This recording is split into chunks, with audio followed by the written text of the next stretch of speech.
I think it was somewhere in the 90s, introduced to us by Generation X, unintentionally, then perpetuated by following generations, where we changed our way of speaking, pertaining to the word like. Now, I'm not talking about this use of the word. I like big butts and I cannot lie. But more so this. So I'm actually really excited to be here right now. Basically. If you refer to the latest edition of the Oxford Dictionary, point 1, used in speech as meaningless filler, or on point 2, used to convey a person's reported attitude or feelings in the form of direct speech. For instance, so she comes into the room and she's like, "Where is everybody?" Instead, in the past, this might have gone, "She appeared lost as she entered the room. Where is everybody?" she said in a frantic and concerned tone. In that example, the word like just replaced a number of useful and descriptive words. Now, you won't find this definition in the 1992 edition of the Oxford Dictionary. In George Orwell's 1984, the Sim character said, "It's a beautiful thing, the destruction of words.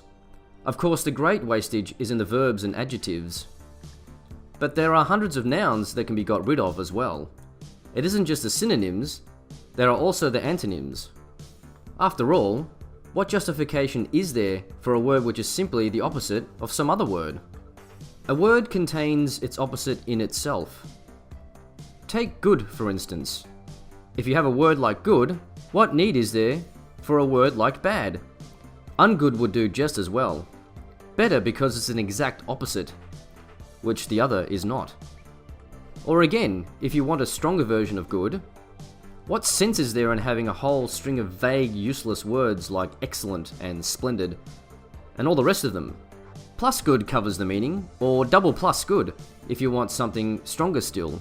Of course we use those forms already, but in the final version of Newspeak, there'll be nothing else.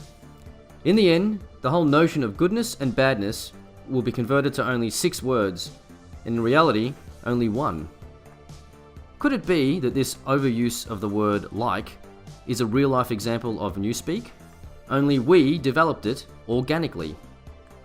I think many would agree that removing words from the English language would be a bad thing, although words like moist and discharge, we could probably get rid of them. Now, on that note, it's time to play a game of Who Says Like More? And today's contestants are Kim Kardashian versus Edward Norton. Each are given 30 seconds of dialogue. The contestant needs to squeeze in as many likes as they can into the conversation. Now, beginning with Kim, start the clock. I just felt like everyone around used to always say, like, "Oh my God, your family's so crazy if people only saw this." Yeah. Like, people would come up to me and be like, "Okay, no sitcom writer can write what this reality of your family is." Like, no one would believe it. Like, okay, season this, you know, Yeah, exactly. your stepdad will be your stepmom, or Yeah. or whatever it is. Like, no one would. Yeah, no one would you even know, come or up like, with that. you're Yeah, gonna right. get married. Real life is so much. Stop the clock. Wow, a total of 8 likes. Kanye would be impressed. Yeah, I really don't think that our next contestant will be able to beat that score. Well, there's only one way to find out.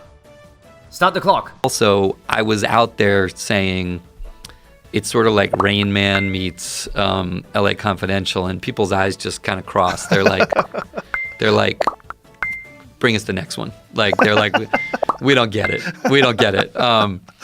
We don't get, yeah, it's like, and also I had this idea of getting, I love Radiohead and I like jazz, and I wanted to I got Tom York to write a song for Stop the film. clock.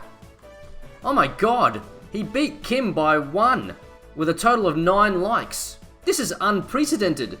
Let's have a look at the replay on that. You don't get, yeah, it's like, and also I had Oh, he this seems to idea be of saying getting- it to harness I love his thinking, Radiohead and I love using it as some jazz, sort of and performance-enhancing I wanted, drug. I got Tom York. It's a beautiful thing, the destruction of words. If he only knew this for the Fight Club, he wouldn't have needed his imaginary friend Tyler. Well, I better go now, before they catch me doing this on the telly screen.